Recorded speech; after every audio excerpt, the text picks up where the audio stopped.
Imagine fleeing your country during wartime and leaving everything you have behind you, including some members of your family, and then having absolutely no contact for more than 50 years.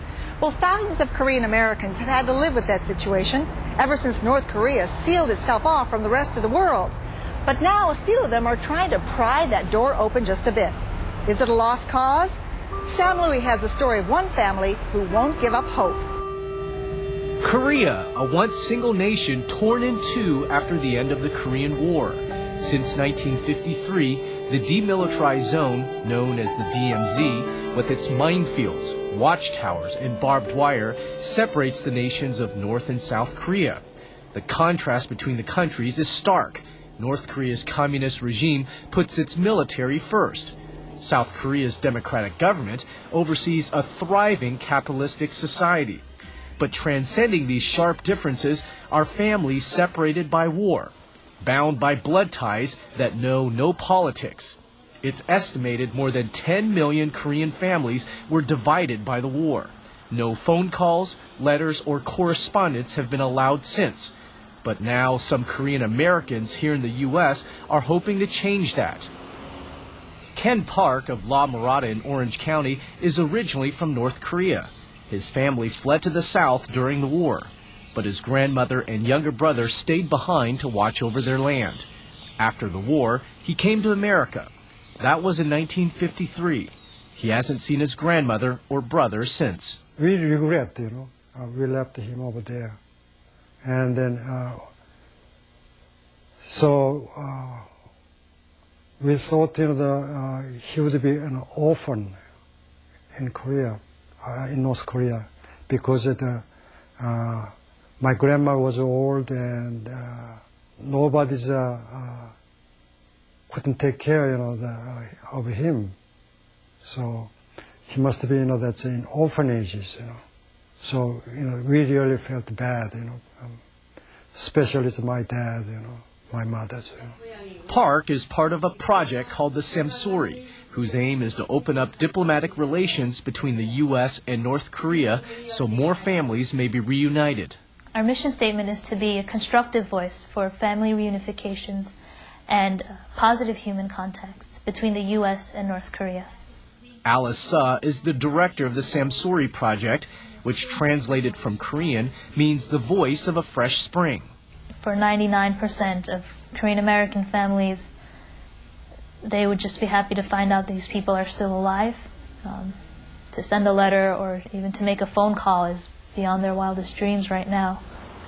Los Angeles is home to the largest population of Koreans outside of Asia, many with ties to North Korea.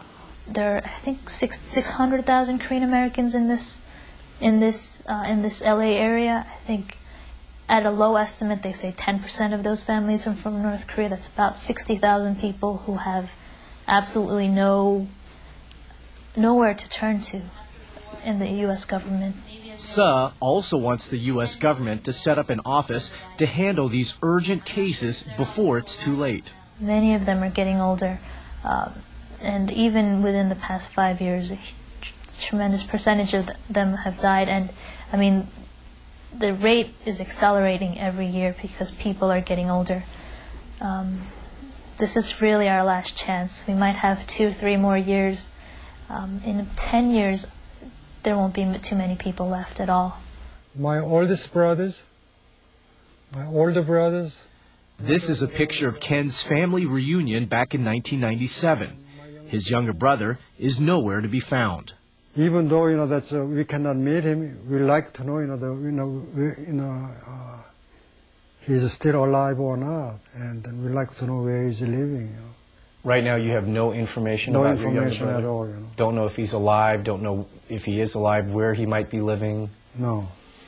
If he's still alive, his brother, Hyo Jun Park, would be 63 years old. Ken's organizing another family reunion to celebrate their father's 99th birthday. Once again, his brother will be missing. I'm praying for his health, and then the way to see him, as soon as possible. Especially, we like to know, we like to meet him before, my dad is passed away, So he's very old, so, he cannot live very long, so. It's been more than 50 years since the end of the Korean War. How would you describe just the separation and the loss of not being able to contact your younger brother? It's a pain, it's very painful. And then, so it doesn't make any sense, that we couldn't meet him, that's... Ken's older sister, Hyun-Jun Ko, is now 69 and still grieves over a lost brother.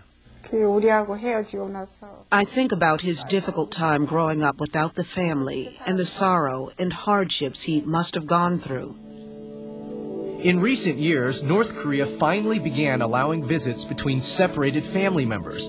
But the visits are awarded to just a handful of South Koreans, those who are lucky enough to be picked by lottery. For Korean Americans, though, the chances are close to nil of ever seeing their loved ones.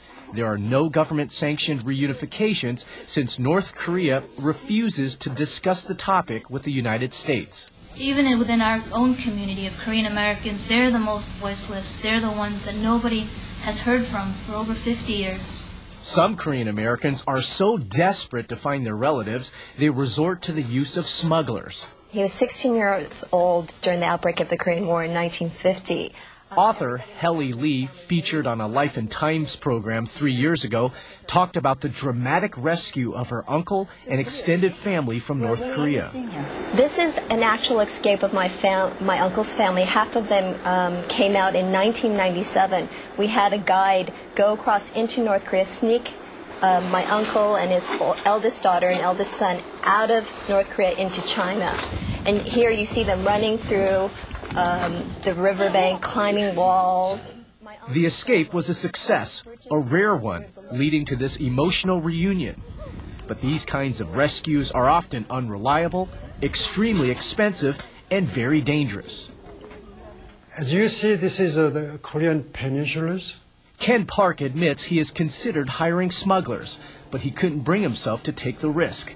So when he heard about the Sori Project, he signed on, although he realizes that relations between North Korea and the U.S. are not likely to improve anytime soon. We have to do something, somebody has to do something. So we have to work together, to relieve this kind of sorrow and pains. In the meantime, Ken Park draws strength from this piece of artwork made by his daughter. It is one of the few reminders the family has of the brother they left behind more than 50 years ago. I'm Sam Louie for Life and Times.